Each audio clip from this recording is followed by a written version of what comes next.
Bevor wir beginnen, schreibt in die Kommentare, von wo ihr heute Nacht zuhört und wie spät es bei euch ist. Es ist immer faszinierend zu sehen, wie Menschen aus aller Welt zur gleichen Zeit in diese antiken Mysterien eintauchen. Wenn euch diese Reisen in die Vergangenheit gefallen, abonniert den Kanal. Aber nur, wenn ihr wirklich Wert darin findet. In der Stille einer alten Bibliothek, umgeben vom Duft trockenen Papyrus, liegt ein Bericht aufgeschlagen. Es ist nicht die Geschichte eines Pharaos, sondern die Beobachtung eines Geologen, der im Schatten des Monuments von Gizeh eine Frage stellte, die das Fundament der Chronologie erschüttern sollte. Eine Frage, eingraviert nicht in Hieroglyphen, sondern in den erodierten Stein selbst. Blickt die Sphinx auf eine Zeit, die wir uns kaum vorzustellen wagen? Guten Abend. Begleiten Sie mich in die Stille der ägyptischen Nacht, an einen Ort, wo Stein und Sterne seit Jahrtausenden einen stummen Dialog führen. Vor uns, im Sand von Gizeh, ruht ein Monument, das so sehr mit dem Wesen des alten Ägypten verwoben ist, dass es beinahe wie ein Naturphänomen wirkt. Die große Sphinx. Ihr menschliches Antlitz und ihr löwenhafter Körper sind ein Sinnbild für die Rätsel, die uns die ferne Vergangenheit aufgibt. Bevor wir uns jedoch den tieferen Mysterien zuwenden, müssen wir das Fundament verstehen, auf dem unser heutiges Wissen ruht. Die etablierte Ägyptologie, das Ergebnis von über einem Jahrhundert sorgfältiger archäologischer Arbeit, datiert die Sphinx mit bemerkenswerter Sicherheit.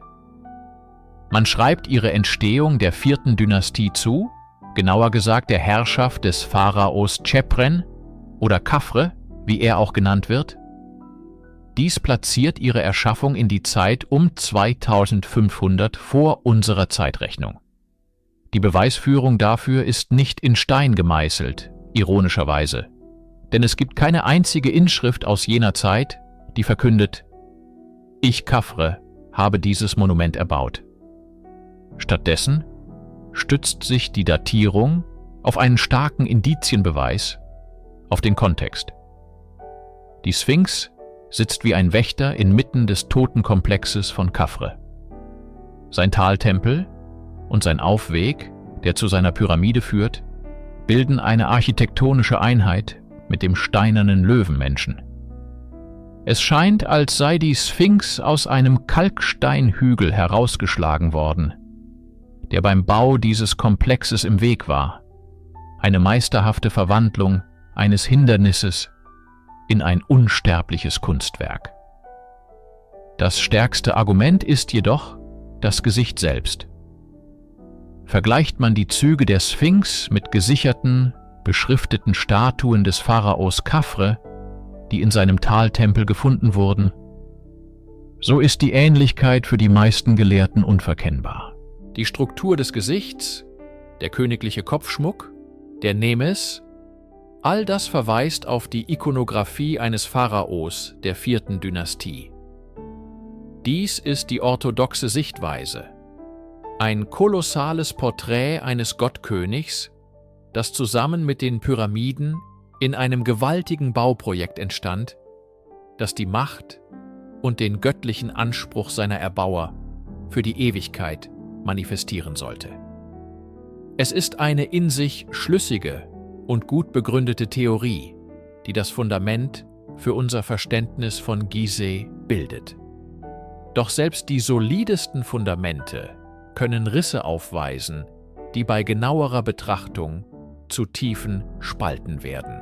Lassen Sie uns nun unseren Blick vom königlichen Antlitz abwenden und ihn auf den Körper der Sphinx und die Wände der Grube richten, aus der sie gemeißelt wurde. Hier, im Gestein selbst, beginnt eine andere Geschichte. Eine, die in einer leiseren, aber vielleicht älteren Sprache erzählt wird. Das Gizeh-Plateau ist heute eine aride Wüstenlandschaft, geformt von Wind und Sand, Die Erosion, die der Wind verursacht, ist unverkennbar. Sie wirkt wie ein Sandstrahlgebläse, das die weicheren Gesteinsschichten horizontal abträgt und scharfe, klare Kanten hinterlässt. Wir sehen diese Art der Verwitterung an unzähligen Monumenten der 4. Dynastie, einschließlich der Pyramiden selbst. Doch wenn wir die Sphinx und insbesondere die Wände ihres Geheges betrachten, sehen wir etwas völlig anderes. Das Gesteinsprofil ist nicht horizontal und scharfkantig, sondern weich, gerundet und von tiefen, vertikalen Rissen und Spalten durchzogen. Es ist ein Bild, das Geologen sofort erkennen. Dies ist nicht das Werk des Windes. Dies ist das klassische Verwitterungsmuster, das durch große Mengen fließenden Wassers über sehr lange Zeiträume entsteht. Insbesondere durch ablaufendes Regenwasser, das an den Felswänden herabrinnt. Die tiefen, vertikalen Kanäle und die wellenförmige, sanfte Oberfläche des Gesteins erzählen von sintflutartigen Regenfällen, die den Kalkstein ausgewaschen und geformt haben, lange bevor der Sand die Oberhand gewann. Das Rätsel vertieft sich, wenn wir bedenken, dass diese Grube, die sogenannte Sphinx-Umwallung, zur gleichen Zeit wie die Sphinx selbst ausgehoben wurde.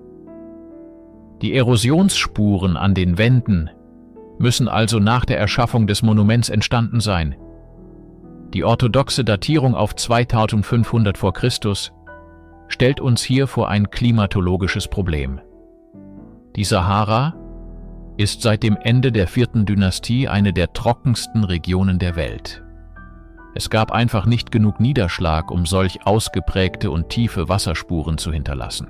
Die Erosion am Körper der Sphinx ist deutlich stärker als an den Tempeln davor, die aus derselben Zeit stammen sollen. Wie kann ein Monument schneller verwittern als ein anderes, das zur gleichen Zeit aus dem gleichen Material erbaut wurde? Es ist, als würde der Stein selbst der etablierten Chronologie widersprechen. Er flüstert von einer anderen Zeit, einer feuchteren, grüneren Vergangenheit und stellt die fundamentale Frage: Welches Wasser hat diese tiefen Spuren im Fels hinterlassen? In jede gut etablierte wissenschaftliche Debatte tritt gelegentlich eine Figur von außen, die mit einer neuen Perspektive alles in Frage stellt. Im Fall der Sphinx war diese Figur Dr. Robert Schoch, ein Geologe und Professor an der Boston University. Er war kein Ägyptologe, sondern ein Experte für Gesteinsverwitterung. In den frühen 1990er Jahren reiste er auf Einladung des Schriftstellers John Anthony West nach Ägypten. West war seit langem davon überzeugt, dass die Sphinx viel älter sein müsse, und er benötigte einen Geologen, um die ungewöhnlichen Erosionsmuster zu untersuchen. Schoch selbst reiste als Skeptiker an, vollständig bereit, Wests unkonventionelle Ideen zu widerlegen und die orthodoxe Datierung zu bestätigen. Doch als er vor den verwitterten Wänden der Sphinx-Umwallung stand, änderte sich seine Meinung. Seine wissenschaftliche Ausbildung ließ ihm, wie er später sagte, keine andere Wahl. Was er sah, war für ihn eindeutig. Die tiefen vertikalen Spalten und die abgerundeten Profile waren Lehrbuchbeispiele für Erosion durch Niederschlag. Er untersuchte die geologischen Schichten, die Zusammensetzung des Kalksteins und verglich die Verwitterung mit anderen Strukturen auf dem Plateau. Sein Fazit war unmissverständlich und erschütterte die Grundfesten der Ägyptologie. Die stärkste Verwitterung an der Sphinx und ihrer Umwallung musste stattgefunden haben, bevor die Sahara zu der Wüste wurde, die wir heute kennen. Er wandte sich der Paläoklimatologie zu, der Wissenschaft vom Klima der Vorzeit. Diese zeigt uns, dass Ägypten nicht immer trocken war. Am Ende der letzten Eiszeit, in einer Periode, die als afrikanische Feuchtigkeitsperiode bekannt ist, war die Sahara eine grüne Savanne mit Flüssen und Seen, die von starken Monsunregen gespeist wurde. Diese Periode endete jedoch um 3000 vor Christus, also noch vor der Zeit Khafres. Für Schoch bedeutete dies, dass die Sphinx in ihrer ursprünglichen Form bereits existiert haben muss, als diese Regenfälle noch stattfanden. Er datierte die frühesten Bearbeitungsspuren am Gestein auf eine Zeit zwischen 5000 und 7000 vor Christus, möglicherweise sogar noch früher. Damit wäre die Sphinx nicht um 2000, sondern um mindestens 4000 Jahre älter als bisher angenommen. Diese Hypothese löste einen Sturm der Entrüstung in der ägyptologischen Gemeinschaft aus. Man warf Schoch vor, als Geologe die archäologischen Beweise zu ignorieren. Doch er beharrte auf seinem Standpunkt. Die Geologie lügt nicht. Der Stein selbst erzählt eine Geschichte, die älter ist als die der Pharaonen. Wenn uns die Geologie in eine fernere, feuchtere Vergangenheit führt, dann lädt uns die Astronomie ein, unseren Blick noch weiter zurück in die Tiefen der Zeit zu richten. Die Hypothese der Wassererosion öffnete die Tür für eine weitere, noch radikalere Idee, die eng mit der Form der Sphinx selbst verknüpft ist. Die Sphinx ist unverkennbar ein Löwe, auch wenn ihr Kopf später möglicherweise umgestaltet wurde. Warum ein Löwe? Für viele antike Kulturen waren die Sterne ein himmlischer Kalender, eine kosmische Uhr. Eine der langsamsten und majestätischsten Bewegungen an diesem Firmament ist die Präzession der Äquinoxien. Stellen Sie sich die Erdachse wie einen leicht taumelnden Kreisel vor. Diese langsame Taumelbewegung, die etwa 26.000 Jahre für einen kompletten Zyklus benötigt, bewirkt, dass sich der Punkt am Himmel, an dem die Sonne zur Frühlingstag- und Nachtgleiche aufgeht, langsam durch die 12 Sternbilder des Tierkreises bewegt. Alle 2260 Jahre wechselt die Sonne in ein neues astrologisches Zeitalter. Wir leben heute am Übergang vom Zeitalter der Fische zum Zeitalter des Wassermanns. Zur Zeit von Khafre befand sich die Menschheit im Zeitalter des Stiers. Die Theorie, die von Forschern wie Graham Hancock populär gemacht wurde, besagt nun Folgendes: Was, wenn die Sphinx als ein riesiger Äquinoktialmarker gebaut wurde? Was, wenn dieser Löwe aus Stein dazu bestimmt war, sein himmlisches Gegenstück am Horizont zu begrüßen? Wenn wir die kosmische Uhr zurückdrehen, finden wir eine Zeit, in der die Konstellation des Löwen zur Frühlingstag- und Nachtgleiche exakt im Osten aufging. Genau dort, wohin die Sphinx blickt. Diese Zeit war das Zeitalter des Löwen. Und es fand statt zwischen ungefähr 10.800 und 8.600 vor unserer Zeitrechnung. Das Datum, das oft genannt wird, ist 10.500 vor Christus. Dies ist eine atemberaubende Symmetrie. Ein steinerner Löwe auf der Erde, der einen himmlischen Löwen am wichtigsten Tag des solaren Jahres anblickt. Dieses Datum ist noch weitaus radikaler als die vorsichtigen Schätzungen der Geologen. Es würde die Sphinx an das Ende der letzten Eiszeit rücken, in eine Epoche, von der unsere Geschichtsbücher behaupten, dass es keine Zivilisation gab, die zu solch monumentalen Bauwerken fähig war. Es ist wichtig zu betonen, dass dies eine Korrelation ist, kein Beweis. Aber es ist eine tiefgründige und poetische Korrelation, die Geologie und Astronomie zu einer großen Erzählung verbindet. Einer Erzählung von einer vergessenen Zivilisation, die ihren Platz im Kosmos mit einem Denkmal markierte, das die Zeitalter überdauern sollte. Lassen Sie uns für einen Moment das Gizeh-Plateau verlassen und unseren Blick weiten, sowohl geografisch als auch zeitlich.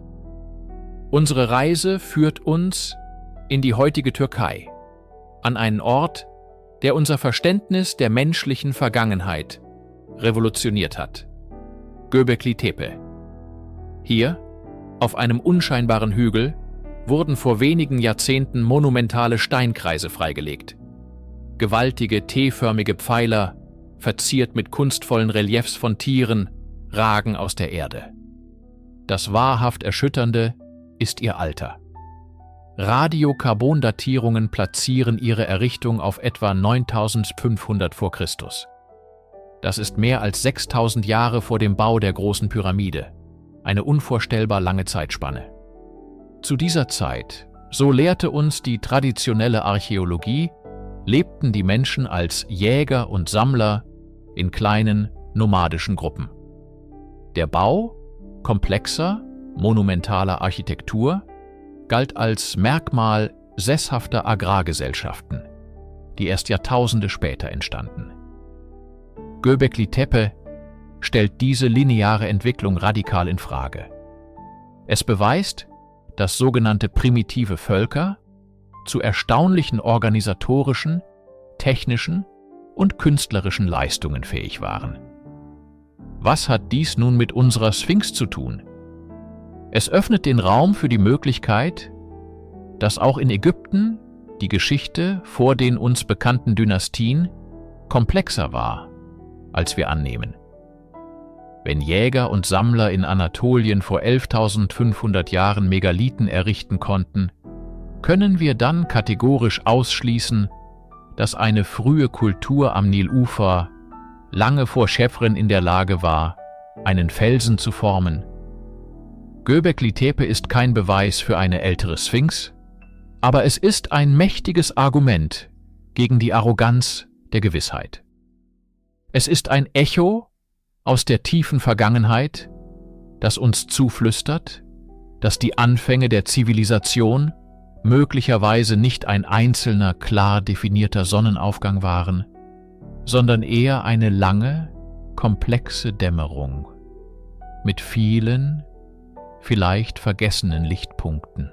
Die Frage ist nicht mehr, ob prähistorische Völker Großes schaffen konnten, sondern wo und wann sie es taten. Wir kehren zurück nach Gizeh, in eine Zeit lange nach Chephren, um ein faszinierendes schriftliches Zeugnis zu betrachten.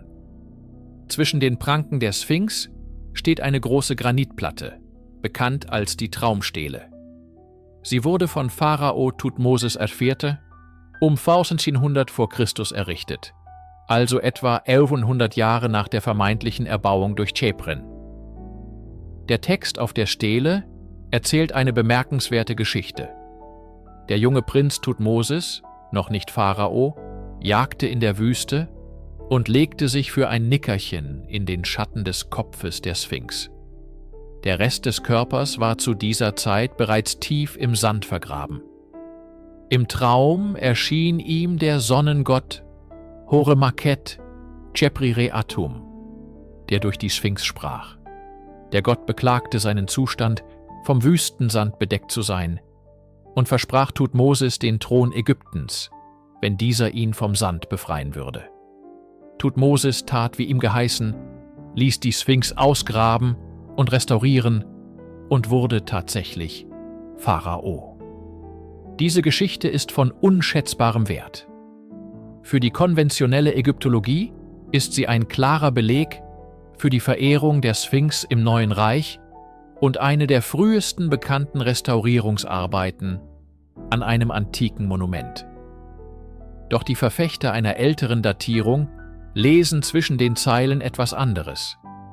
Sie argumentieren, dass die Tatsache, dass die Sphinx bereits um 1400 vor Christus so tief im Sand vergraben war, dass ein Prinz in ihrem Schatten schlafen konnte, auf ein extrem hohes Alter hindeutet.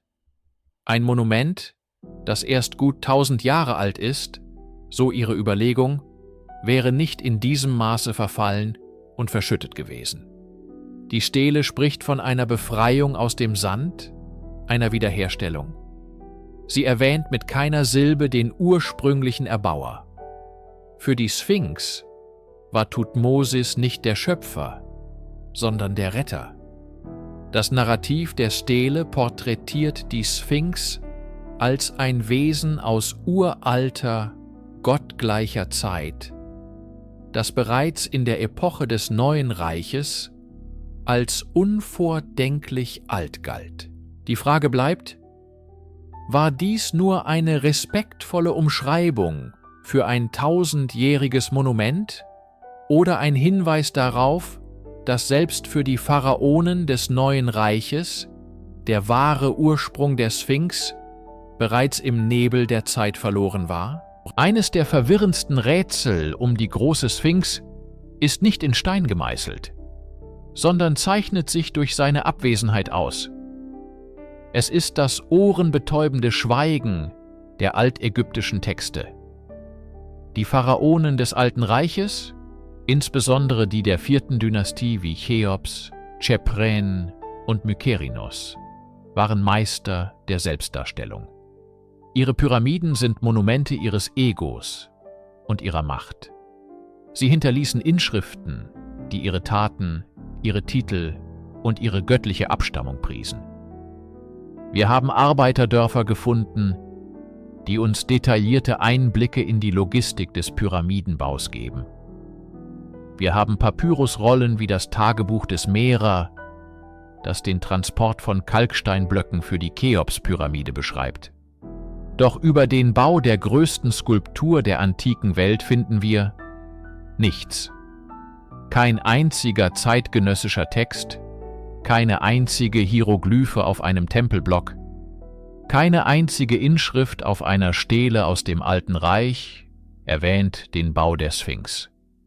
Es gibt keine Aufzeichnungen über die Heerscharen von Arbeitern, die den gewaltigen Graben aushoben. Keine Erwähnung des genialen Baumeisters, der dieses einzigartige Monument entwarf. Keine Siegeshymne von Pharao Chephren, der sich rühmt, sein Antlitz für die Ewigkeit in Stein gemeißelt zu haben.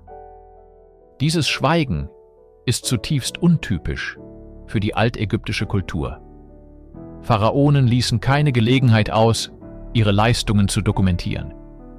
Man stelle sich vor, man würde Rom besuchen und feststellen, dass kein römischer Historiker jemals den Bau des Kolosseums erwähnt hat. Es wäre undenkbar. Diese textliche Lehre ist der Nährboden für Spekulationen. Warum sollte Chephren, wenn er der Erbauer war, auf die Verewigung dieser monumentalen Leistung verzichten, während er den Bau seiner Pyramide und Tempel feiern ließ? War die Sphinx vielleicht schon da, als er seine Bauten errichtete? Ein ehrfurchtgebietendes Relikt einer früheren Zeit, das er lediglich in seinen eigenen Komplex integrierte? Das Fehlen von Beweisen ist kein Beweis für das Gegenteil. Aber in diesem Fall ist die Stille so laut, dass sie zu einer der stärksten Säulen der Theorie eines vorpharaonischen Ursprungs geworden ist. Wenden wir uns nun der etablierten Lehrmeinung zu und beleuchten die Argumente, die Pharao Chephren als den Erbauer der Sphinx identifizieren. Es ist wichtig, diese Beweiskette mit der gleichen kritischen Distanz zu betrachten, die wir auf alternative Theorien anwenden. Die Argumentation stützt sich im Wesentlichen auf 3 Pfeiler: geografische Nähe, architektonische Verbindung und physiognomische Ähnlichkeit. Der erste Punkt, die Nähe, ist unbestreitbar.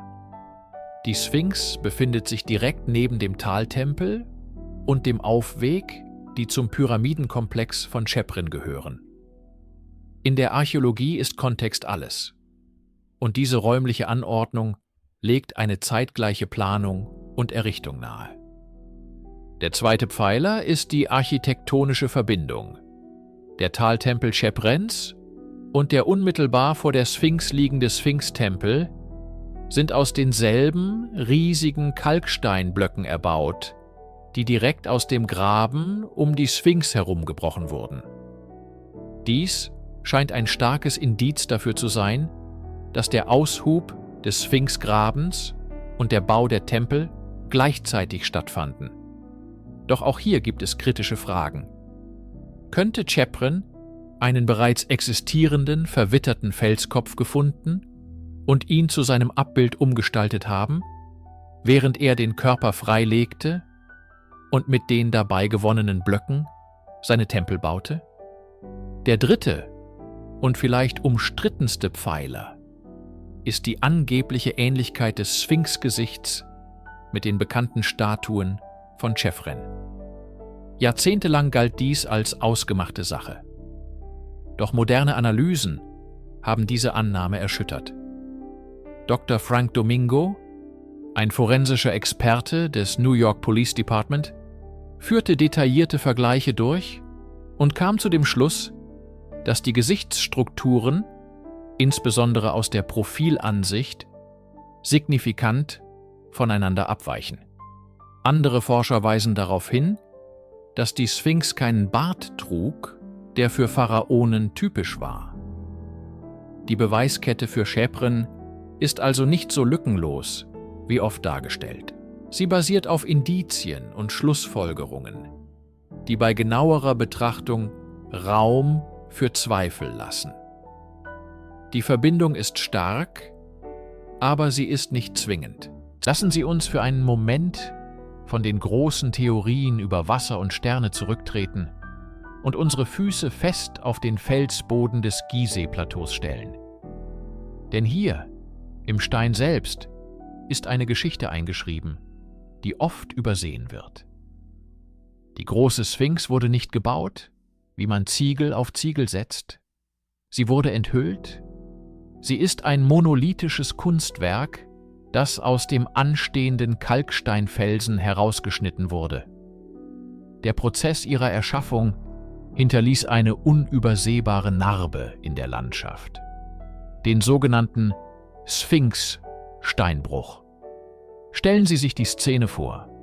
Tausende von Arbeitern, deren Stimmen und das rhythmische Klingen ihrer Werkzeuge die Luft erfüllen. Sie graben keinen Graben um eine Statue, sie schaffen die Statue, indem sie den Graben graben. Jeder Block, der aus dem Felsen um den Körper der Sphinx gebrochen wird, ist ein Stück des Negativraums, der das Monument erst definiert. Und diese Blöcke wurden nicht einfach entsorgt. Die Archäologie zeigt uns eine bemerkenswerte Effizienz. Die qualitativ hochwertigeren Steine aus den tieferen Schichten des Grabens wurden verwendet, um die beiden Tempel direkt vor der Sphinx zu errichten, den Sphinx-Tempel und den Taltempel. Die geologischen Schichten in den Wänden dieser Tempel stimmen exakt mit den Schichten im Sphinxgraben überein. Es ist ein geologischer Fingerabdruck, der die Statue untrennbar mit den Gebäuden vor ihr verbindet. Dieser Kontext ist von entscheidender Bedeutung. Die Sphinx steht nicht isoliert da. Sie ist das Herzstück eines riesigen architektonischen Plans. Ein Dammweg, eine zeremonielle Straße, verbindet den Sphinx-Tempel direkt mit dem Pyramidenkomplex des Pharaos Chephren. Diese Verbindung ist so direkt und integral, dass es fast unvorstellbar ist, sie als einen nachträglichen Einfall zu betrachten. Die gesamte Anlage, Pyramide, Tempel, Dammweg und Sphinx scheint aus einem Guss geplant und ausgeführt worden zu sein. Die Logik der Baustelle, die Bewegung von Material und Arbeitskräften deutet auf ein einziges, monumentales Projekt hin. Die Wächterin des Plateaus entstand nicht im luftleeren Raum. Sie war Teil der größten Baustelle ihrer Zeit. Jedes Detail, von den Werkzeugspuren im Fels bis zur Ausrichtung der Gebäude, erzählt von einer koordinierten Anstrengung, die fest in der 4. Dynastie verwurzelt zu sein scheint. Angesichts der faszinierenden, aber unkonventionellen Theorien über eine ältere Sphinx ist es unerlässlich, die Position der etablierten Ägyptologie zu verstehen. Es handelt sich hierbei nicht um eine dogmatische Ablehnung neuer Ideen, sondern um eine Schlussfolgerung, die auf der Gesamtheit der archäologischen Beweise beruht. Für die überwältigende Mehrheit der Ägyptologen und Archäologen ist die Sphinx ein Monument der 4. Dynastie, das während der Herrschaft des Pharaos Chephren um etwa 2500 vor Christus geschaffen wurde. Warum dieser Konsens?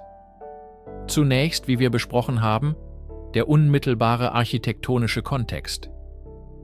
Die Verbindung der Sphinx und ihrer Tempel zum Pyramidenkomplex von Chephren ist so stark, dass eine Trennung der beiden eine weitaus größere Erklärung erfordern würde als ihre Zusammengehörigkeit. Zweitens, die Ikonographie und der Stil. Obwohl einzigartig, weist die Sphinx Merkmale auf, die typisch für die Kunst des Alten Reiches sind. Insbesondere die Darstellung des Pharaos mit dem Nemes-Kopftuch. Die massive, blockhafte und idealisierte Form der Skulptur passt perfekt in die künstlerische Tradition der 4. Dynastie. Was die Theorie der Wassererosion betrifft, so bieten Mainstream-Geologen alternative Erklärungen an. Sie argumentieren, dass die Verwitterung nicht unbedingt durch jahrtausendelangen Regen verursacht werden muss. Haloklastik, also die Verwitterung durch Salzkristalle, die im porösen Kalkstein auskristallisieren, sowie die Abwitterung durch Wind und Sand über mehr als 4.500 Jahre, könnten die tiefen Fissuren ebenfalls erklären. Zudem sei der Kalkstein des Gizeh-Plateaus von Natur aus von unterschiedlicher Qualität, was zu ungleichmäßiger Erosion führe. Die tieferen, stärker erodierten Schichten am Körper der Sphinx seien schlicht von geringerer Qualität als die des Kopfes. Der vielleicht stärkste Punkt ist jedoch das Fehlen jeglicher unterstützender Beweise für eine frühere Zivilisation. Eine Kultur, die in der Lage war, die Sphinx zu schaffen, hätte Spuren hinterlassen müssen. Werkzeuge, Keramik, Siedlungen, Gräber, Inschriften. Doch die archäologischen Schichten in Gizeh und ganz Ägypten vor der 4. Dynastie zeigen nichts, was auf eine solche monumentale Baufähigkeit hindeutet. Für die Ägyptologie ist die Sphinx kein Rätsel aus einer verlorenen Zeit, sondern das logische und beeindruckende Ergebnis der kulturellen und technischen Blüte des Alten Reiches. Inmitten der Debatte zwischen einer uralten und einer dynastischen Sphinx existiert eine faszinierende dritte Möglichkeit, eine Art Kompromiss. Was, wenn beide Seiten ein Stück der Wahrheit halten? Diese Theorie konzentriert sich auf ein offensichtliches, aber oft übersehenes Merkmal der Sphinx, ihre Proportionen. Der Kopf der Sphinx ist auffallend klein im Verhältnis zu ihrem massiven liegenden Löwenkörper. Diese Diskrepanz ist aus künstlerischer Sicht ungewöhnlich für die altägyptische Kunst, die ansonsten von strengen kanonischen Proportionen geprägt war. Der Geologe Robert Schoch und der Autor John Anthony West schlugen vor, dass diese ungleichen Proportionen das Ergebnis einer späteren Neugestaltung sind. Ihrer Hypothese nach existierte der stark verwitterte Löwenkörper tatsächlich schon lange vor der 4. Dynastie. Als Pharao Chephren dann auf das Monument stieß, war der ursprüngliche Kopf vermutlich der eines Löwen, passend zum Körper, möglicherweise noch stärker erodiert oder beschädigt. Anstatt das gesamte Monument zu zerstören, so die Theorie, beauftragte er seine Steinmetze, den verwitterten Kopf zu verkleinern und ihn in sein eigenes Abbild umzugestalten. Dies würde erklären, warum der Kopf im Vergleich zum Körper in einem weitaus besseren Erhaltungszustand ist und warum er proportional zu klein erscheint. Die Bildhauer mussten mit dem verbleibenden, soliden Felsgestein arbeiten. Diese Idee ist verlockend.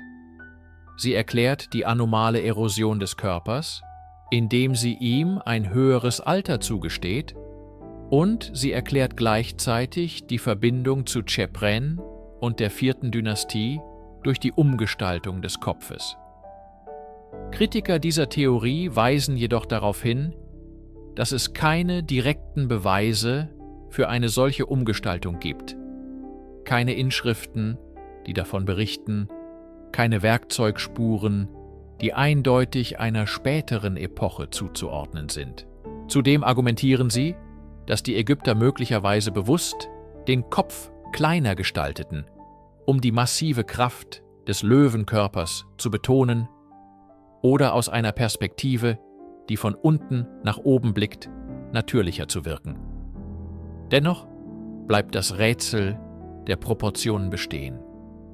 Eine leise, aber beharrliche Frage, die im Stein selbst gestellt wird. Ist das Gesicht, das wir heute sehen, das erste Gesicht, das die Sphinx trug? In der Suche nach Beweisen für eine ältere Sphinx taucht immer wieder ein Artefakt auf, das auf den ersten Blick eine Sensation zu sein scheint. Die sogenannte Inventarstele. Gefunden im 19. Jahrhundert in einem kleinen Tempel nahe der Sphinx, scheint dieser beschriftete Steinblock die Debatte endgültig zu entscheiden. Der Text auf der Stele, der angeblich aus der Zeit von Pharao Cheops, dem Erbauer der großen Pyramide, stammt, beschreibt, wie Cheops den Tempel der Isis neben der Sphinx fand, die bereits dort stand. Er habe den Tempel restauriert und auch Reparaturen an der beschädigten Sphinx selbst in Auftrag gegeben. Wenn dieser Text authentisch ist, dann wäre die Sphinx bereits vor Cheops und Chephren dagewesen und die Mainstream-Chronologie widerlegt. Doch die Geschichte ist komplizierter und hier betreten wir das Feld der kritischen Textanalyse. Als Ägyptologen die Stele genauer untersuchten, fielen ihnen zahlreiche Ungereimtheiten auf. Die Sprache, die Grammatik und der Stil der Hieroglyphen entsprechen nicht der Sprache, die zur Zeit von Cheops in der 4. Dynastie verwendet wurde. Stattdessen passen sie perfekt in die Spätzeit, insbesondere in die 26. Dynastie, also fast 2000 Jahre nach Cheops.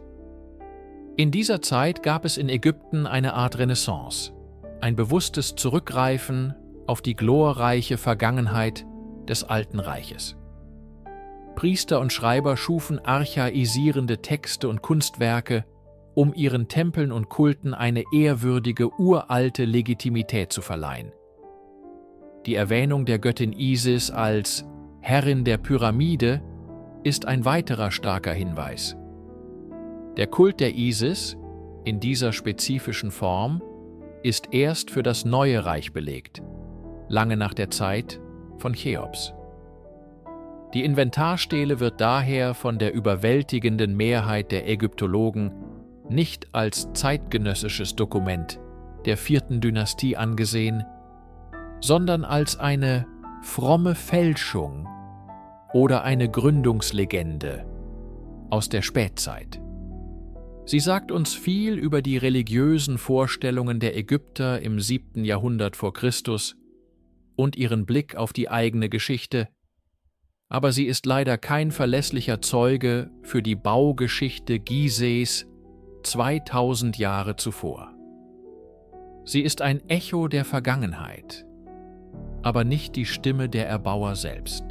Die Vorstellung, dass unter den riesigen Pranken der Sphinx oder tief in ihrem Kalksteinkörper verborgene Gänge und Kammern liegen, ist eine Idee, die die menschliche Fantasie seit Jahrhunderten beflügelt. Sie speist sich aus der esoterischen Legende der Halle der Aufzeichnungen, einem mythischen Archiv, das angeblich das Wissen einer untergegangenen Zivilisation, vielleicht Atlantis, bewahren soll.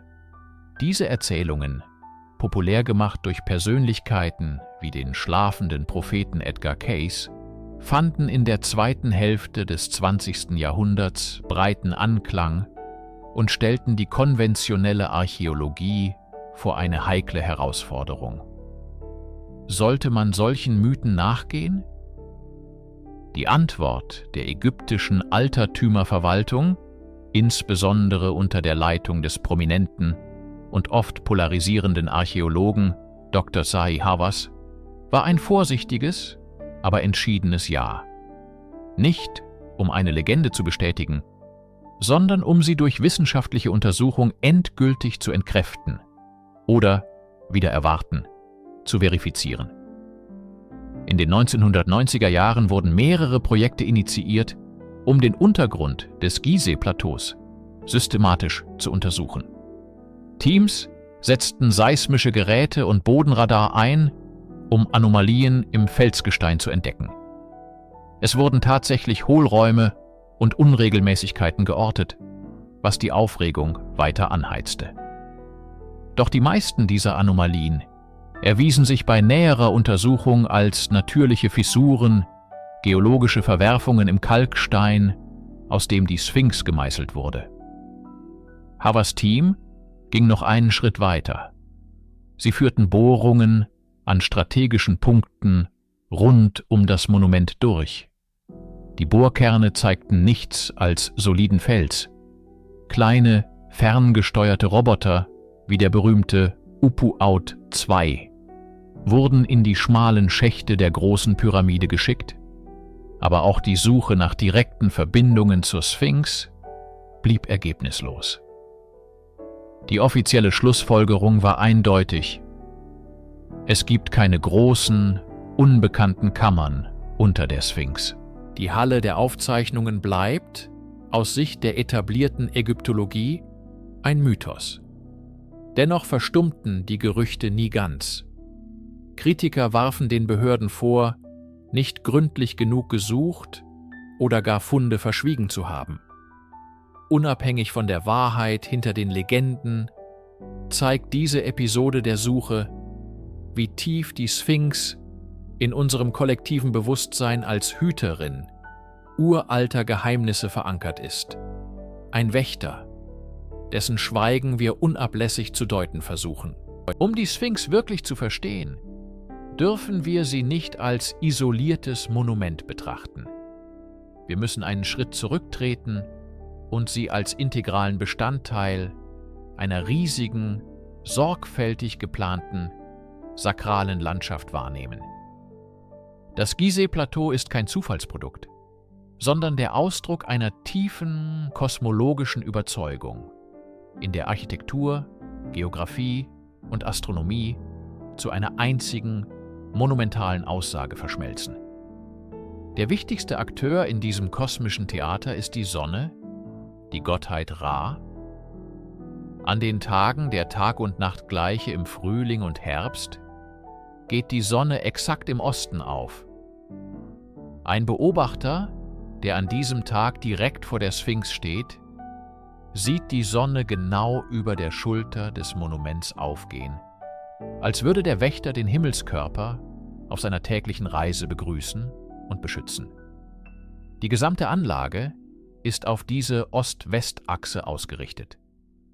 Die Aufwege, die von den Taltempeln am einstigen Nilufer zu den Pyramiden führen, folgen dieser Linie. Die Sphinx sitzt wie ein ewiger Wächter an diesem heiligen Pfad und blickt genau dorthin, wo das Licht geboren wird. Doch die Symbolik reicht tiefer. Der Nil selbst, die Lebensader Ägyptens, spielte eine entscheidende Rolle. Seine jährliche Überschwemmung brachte nicht nur fruchtbaren Schlamm, sondern symbolisierte auch die Urgewässer, aus denen die Schöpfung hervorging. Wenn das Wasser während der Flut bis an die Taltempel heranreichte, verwandelte sich das Plateau in eine Insel, ein Abbild des Urhügels. Die Pyramiden ragten wie künstliche Berge aus diesem Meer empor, und die Sphinx wachte am Ufer dieser symbolischen Welt. Sie war das Bindeglied zwischen der Welt der Lebenden am Ostufer und der Nekropole, dem Reich der Toten, im Westen, wo die Sonne unterging. Diese durchdachte Inszenierung legt nahe, dass die Erbauer ein tiefes Verständnis für die Zyklen der Natur und des Kosmos besaßen. Jedes Element hatte seinen Platz, seine Funktion in einem großen Plan, der die irdische Ordnung mit der himmlischen harmonisieren sollte. Die Sphinx ist somit mehr als nur eine Statue. Sie ist der Ankerpunkt, der Horizontwächter in einer Landschaft, die als Spiegel des Himmels auf Erden konzipiert war. Wenn wir die Sphinx als ein Wesen der 4. Dynastie betrachten, erscheint sie als einzigartiges Meisterwerk. Doch wenn wir unseren Blick in die noch tiefere Vergangenheit Ägyptens richten, in die Zeit vor den Pharaonen, die sogenannte prädynastische Periode, entdecken wir, dass die Idee eines mächtigen, löwenartigen Wesens keineswegs neu war. Im Gegenteil, sie war tief in der Psyche und der Symbolwelt der frühen Nilkulturen verwurzelt. Lange bevor der erste Pharao eine Doppelkrone trug, war der Löwe das unangefochtene Symbol für Macht, Wildheit und königliche Autorität. Er war die Verkörperung der ungezähmten Kräfte der Natur, die es zu respektieren und zu beherrschen galt. Archäologische Funde aus dieser frühen Epoche zeugen eindrücklich von dieser Faszination. Betrachten wir zum Beispiel den berühmten Gebel el-Arak Messergriff aus der Zeit um 3300 v. Chr. Auf seinem kunstvoll geschnitzten Elfenbein sehen wir eine zentrale Figur, einen Herrn der Tiere, der 2 Löwen bändigt. Diese Ikonographie zeigt den Herrscher als die Kraft, die das Chaos ordnet. Auf zeremoniellen Paletten, wie der 2-Hunde-Palette, finden wir Darstellungen von Löwen, die andere Tiere jagen und zerreißen, ein klares Bild für Dominanz und Stärke. Diese Darstellungen sind keine bloßen Tierbilder. Sie sind komplexe Symbole. Der Löwe repräsentierte nicht nur weltliche Macht, sondern auch eine schreckenserregende göttliche Kraft. Frühe Gottheiten wurden oft in löwengestaltiger Form verehrt, Vorläufer späterer Götter wie Sachmet, der löwenköpfigen Göttin des Krieges und der Heilung. Vor diesem Hintergrund erscheint die Erschaffung einer kolossalen Löwenstatue nicht mehr als plötzliche Innovation, sondern als die logische Kulmination einer jahrtausendealten Tradition. Die Erbauer der Sphinx, wer auch immer sie waren und wann auch immer sie lebten, griffen auf ein tief verankertes kulturelles Symbol zurück, dessen Bedeutung jedem Betrachter unmittelbar verständlich war.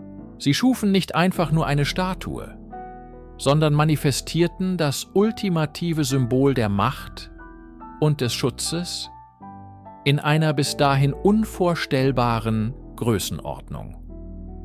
Der Löwe von Gizeh war der Löwe vor allen späteren Löwen, der Archetyp, der in den Fels geschlagen wurde. Einer der Gründe, warum die Debatte um das Alter der Sphinx so faszinierend und zugleich so schwierig ist, liegt in der Kollision zweier fundamental unterschiedlicher Zeitkonzepte: der menschlichen Geschichte und der geologischen Zeit, oft als Deep Time bezeichnet. Die menschliche Geschichte, selbst in ihren kühnsten Entwürfen, bewegt sich in einem Rahmen von Jahrtausenden. Wir sprechen von Dynastien, die Jahrhunderte dauerten, von Zivilisationen, die über 2.000 oder 3.000 Jahre blühten. Unser Verstand ist auf diese Skala geeicht. Wir können uns die Zeit von Pharao Cheops bis heute vorstellen, auch wenn sie gewaltig ist. Die geologische Zeit hingegen operiert in einer völlig anderen Dimension.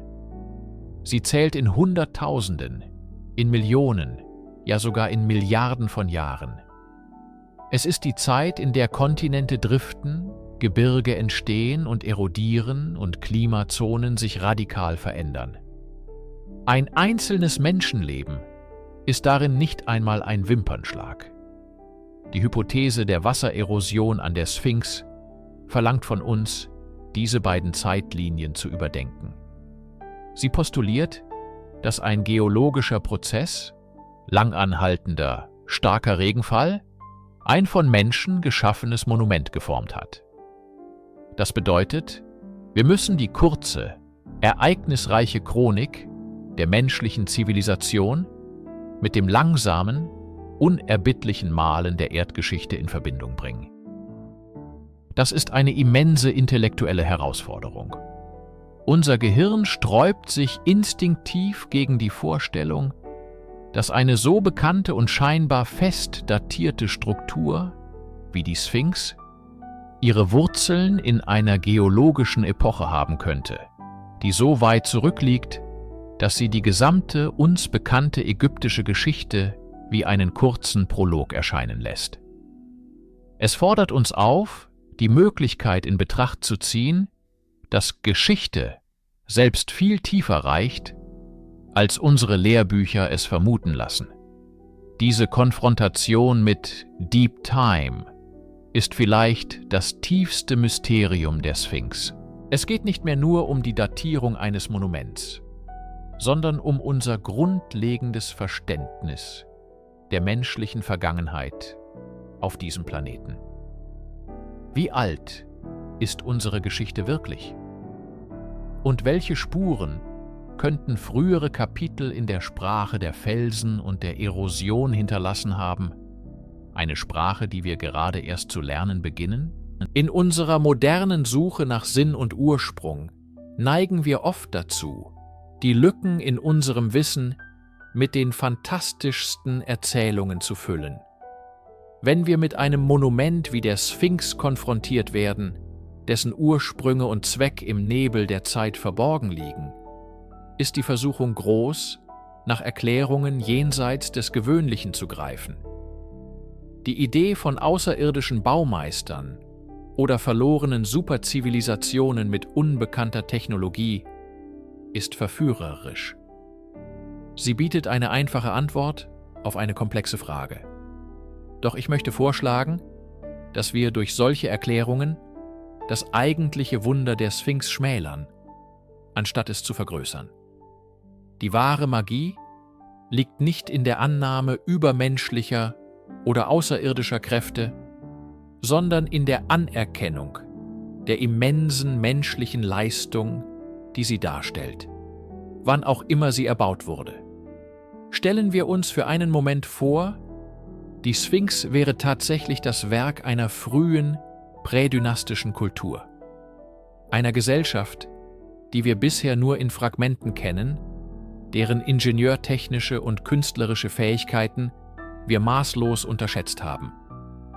Ist diese Vorstellung nicht weitaus tiefgründiger und ehrfurchtgebietender? Sie spricht von einem verborgenen Potenzial in unserer eigenen Geschichte, von der Fähigkeit unserer Vorfahren, Monumente für die Ewigkeit zu schaffen, die selbst unsere modernsten Verständnisse herausfordern. Die Annahme außerirdischer Hilfe entmenschlicht dieses Erbe. Sie nimmt unseren Ahnen ihre Genialität und schreibt sie einer externen Kraft zu. Es ist eine intellektuelle Abkürzung, die uns daran hindert, die schwierigeren, aber lohnenderen Fragen zu stellen. Welche Werkzeuge hatten sie? Welche sozialen Strukturen waren notwendig, um ein solches Projekt zu organisieren? Welchen kosmologischen Glauben drückte dieses Bauwerk aus? Die Würdigung der Sphinx erfordert keine Flucht in die Science Fiction.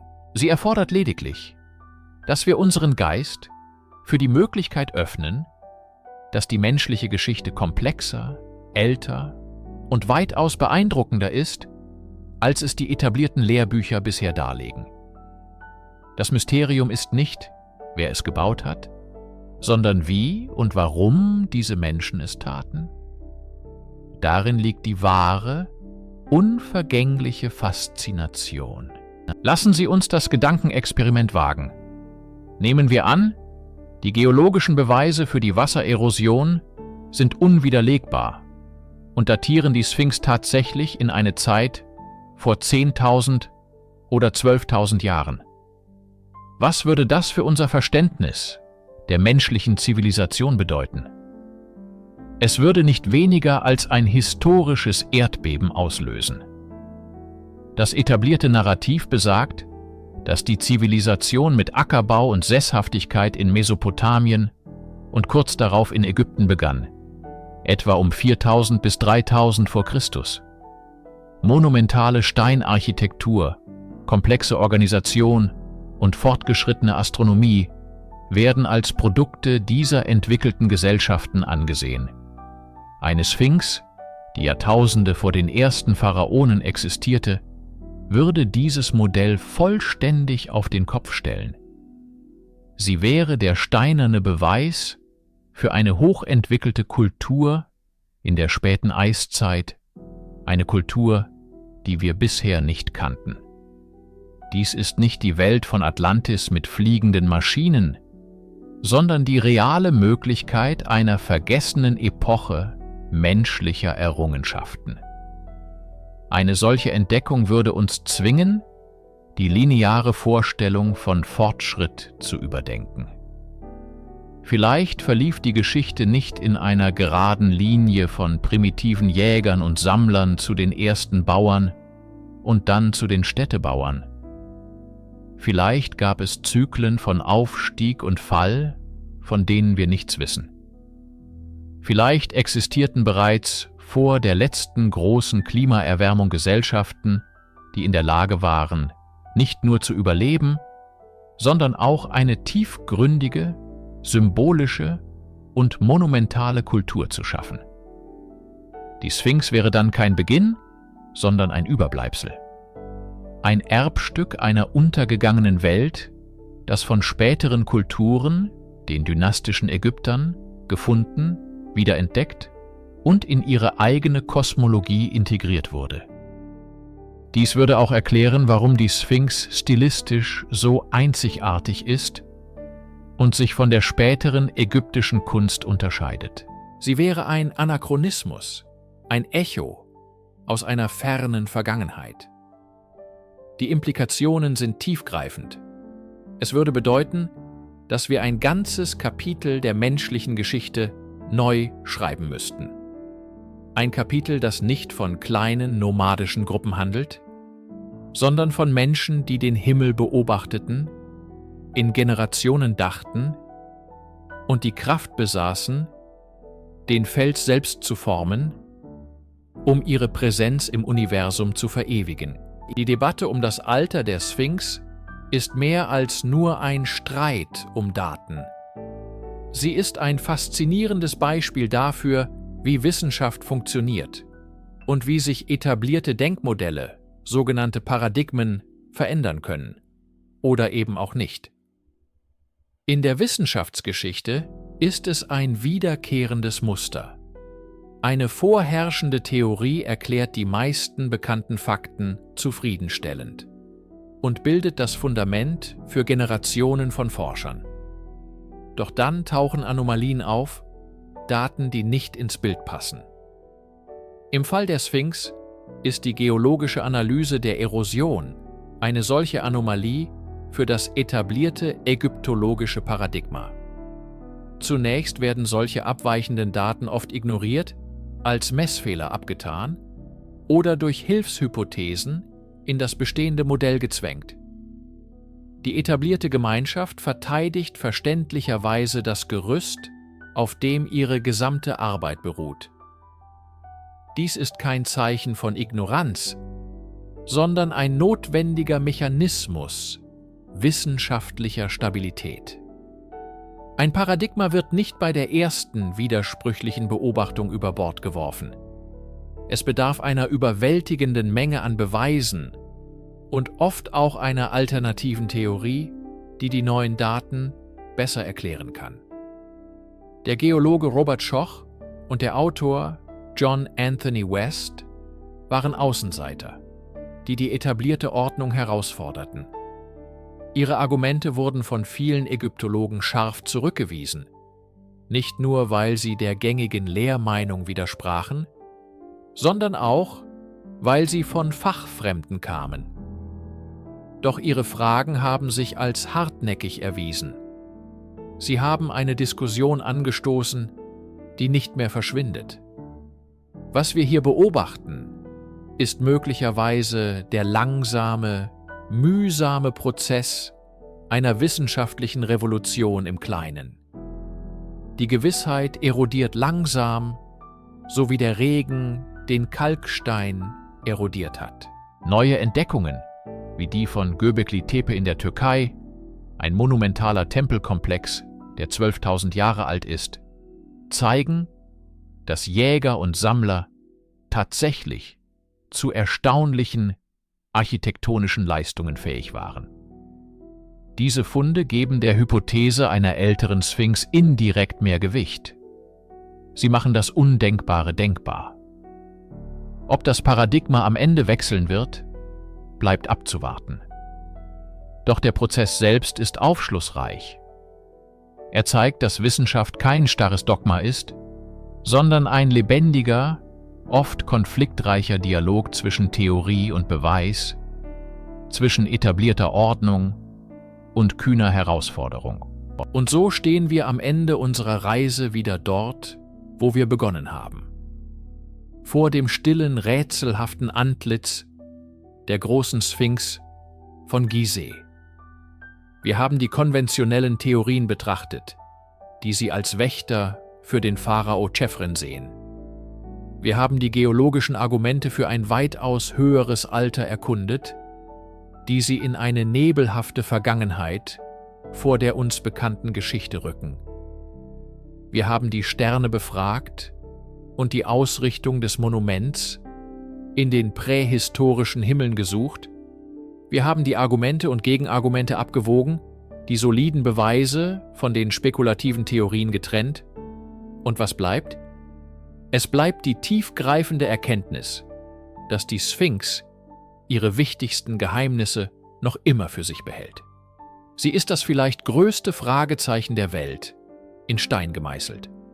Sie widersetzt sich einfachen Antworten und zwingt uns, die Grenzen unseres Wissens anzuerkennen. Vielleicht ist genau das ihre wahre Funktion, ihre zeitlose Botschaft an uns. Sie ist kein historisches Dokument mit einer klaren Inschrift, sondern ein Spiegel. In ihrem erodierten Antlitz sehen wir die Reflexion unserer eigenen Neugier, unseres unstillbaren Drangs, die Vergangenheit zu verstehen und unseren Platz im langen Strom der Zeit zu finden. Die Debatte um ihr Alter wird weitergehen. Neue Technologien, neue archäologische Funde und neue Generationen von Forschern werden vielleicht eines Tages eine definitive Antwort liefern. Oder vielleicht auch nicht. Möglicherweise ist das Monument dazu bestimmt, für immer ein Mysterium zu bleiben. Ein Katalysator für Vorstellungskraft und wissenschaftliche Untersuchung gleichermaßen. Wenn die Dämmerung über das Plateau von Gizeh hereinbricht und die Schatten länger werden, scheint die Sphinx zu atmen. Sie wacht nicht nur über die Pyramiden, sondern auch über die unbeantworteten Fragen unserer gemeinsamen menschlichen Reise.